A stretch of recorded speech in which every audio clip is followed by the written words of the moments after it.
Hi, my name is Crystal Haywood, and I am a library media specialist.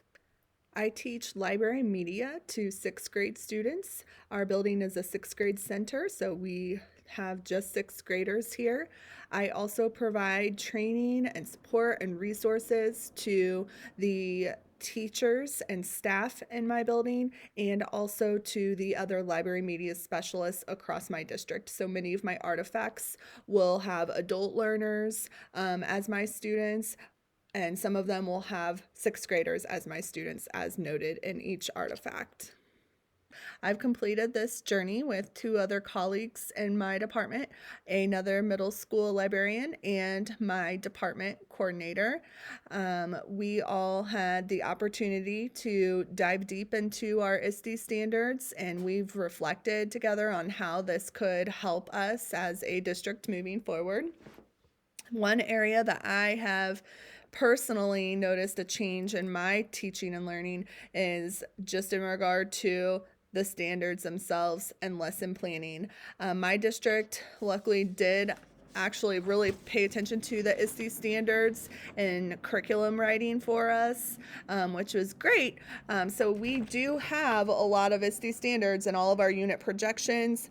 Throughout my portfolio, you will notice that I frequently will note the ISTE standards and the AASL, the American Association of School Library standards framework, in all of my objectives for my lesson plans. So that's great. However, I've noticed some gaps, and so where I'd like to go forward, going forward, is to be able to have the opportunity to incorporate those ISTE standards in all of our lesson planning projections a little bit more explicitly. So one thing my district does is they provide us with sample lessons for each unit, for each department at each level.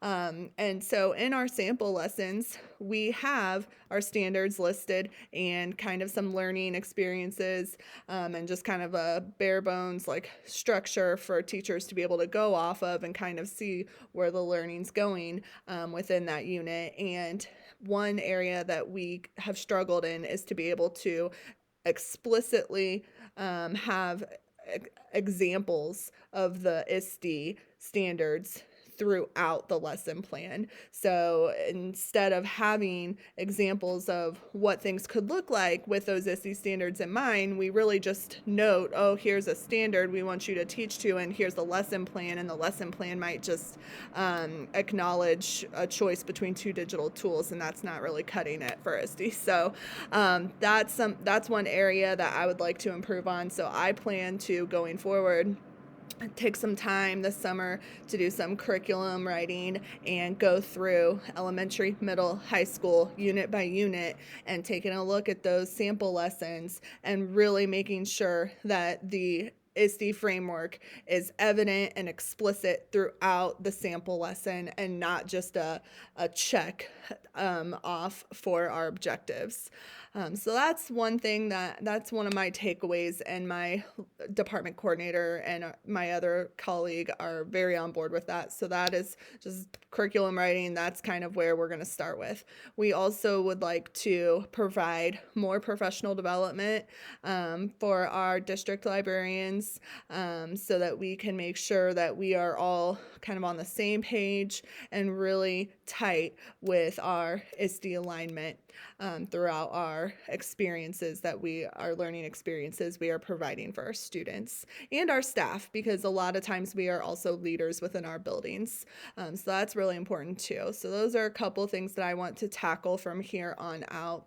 What I'm most proud of, I would have to say, is just the learning opportunities that I've been a part of throughout my ISTE process. My portfolio group, my cohort group, has really given me a lot of insight into what curriculum, instruction, teaching and learning can really look like with educational technology.